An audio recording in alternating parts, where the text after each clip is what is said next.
What's up, guys? This is InnoIso, and I'm so excited today because we're checking out Microsoft's very first tablet, the Surface RT.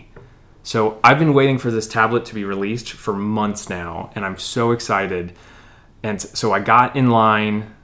Well, there wasn't really a line, but I got to the store early to make sure I'd be the first one, and thankfully they were still in stock. So here it is. So this is the Surface RT, Microsoft's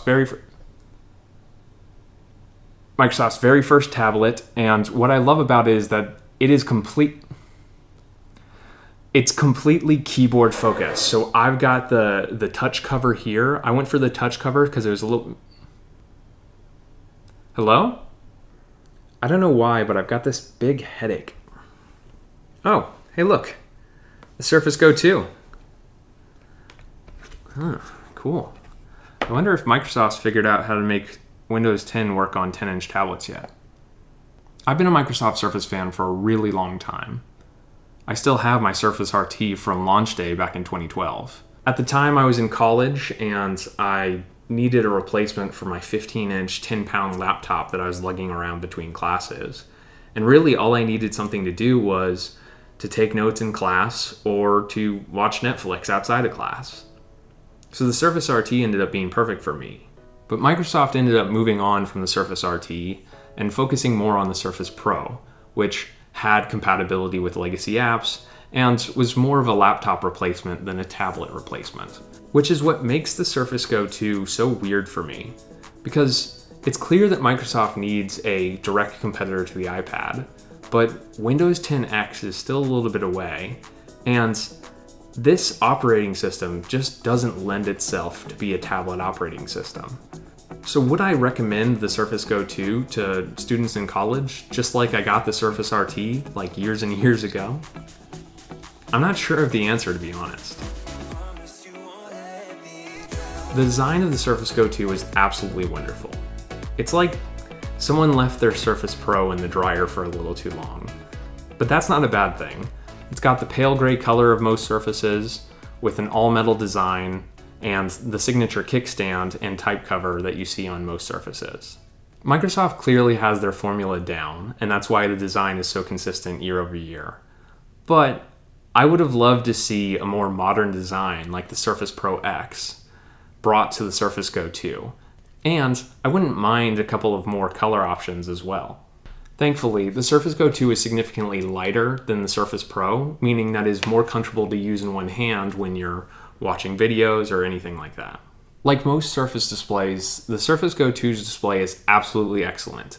It's bright, it's colorful, it's clear, it doesn't have a lot of glare for a tablet screen, and it's about 1920 by 1280, which is a little bit taller than traditional 1080p, and that's more than enough resolution for a 10-inch screen. But admittedly, this display is still quite small for most productivity work. You can try to have apps side by side in either side of the screen, but there's not going to be a whole lot of room for seeing content on the screen. The good news is you can attach it to a larger display via the USB-C port. You could dock it into a docking station and have a full-size keyboard and mouse. But even when not docked, the Surface Go 2 offers the best keyboard experience on a 10-inch tablet. The keys have a lot of travel, there's a completely full layout with no compromises, and there's even a little bit of bounce to the keys when you press down on them.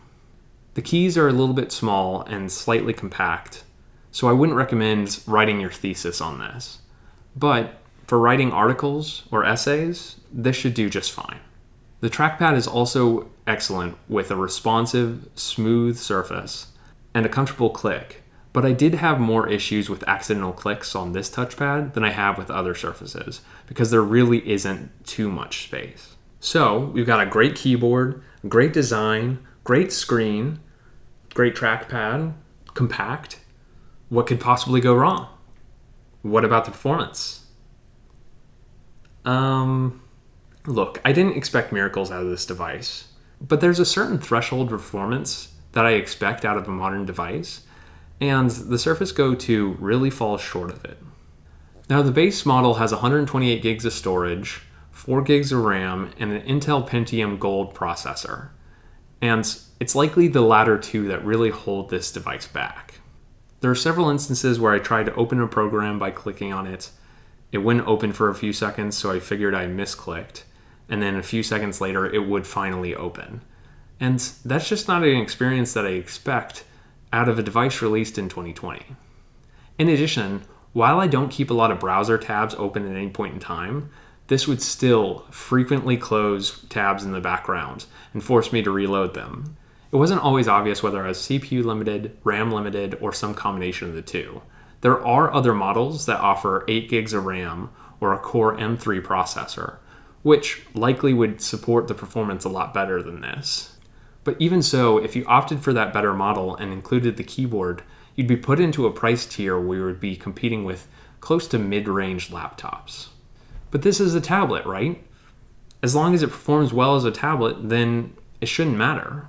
Well, this is definitely easier to hold than the Surface Pro, and generally it's comfortable to use in one hand and great speakers for watching videos.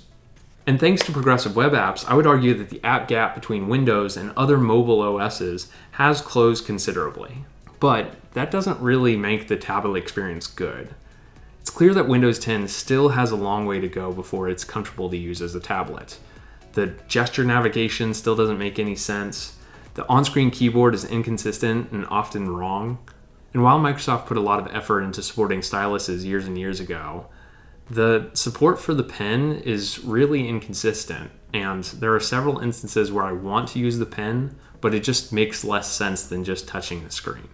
At no point in time when I had the Surface Go 2 did I pick it up with the intention of using it as a tablet and leave the keyboard behind. Every single time, I would try and use it like a laptop.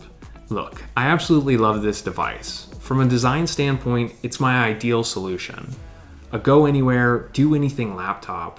It's also lightweight, so you can carry it around as a content consumption machine. It doesn't need to work miracles. I don't need to edit videos, or I don't need to run virtual machines. But I do need it to do the basics well. Web browsing, Office products, and note-taking. I would have loved to use this device in college because it would cover a lot more bases than the Surface RT. But ultimately I ended up giving up my Surface RT for the Surface Pro 2 because it ran MATLAB. The possible nail in the coffin for the Surface Go 2 is actually the environment we live in today. While the Surface Go 2 is compact and easy to carry around, if you're not leaving your house often, it doesn't make sense to have a smaller device that is compact. It's better to use either a full-size laptop or even a Surface Pro. So if you need a device for staying at home, I'd suggest something larger. But even when we're back to being on the road, I'd still think you're better off getting a Surface Pro than the Surface Go. Thank you for watching InnoIso. I had a lot of fun with this video, and I love the Surface Go 2. I just don't think it makes sense for most people. If you want me to do some sort of retro review of the Surface RT, let me know down in the comments because I'd love to do so. If you like this video, be sure to like and subscribe, and I'll see you in the next one.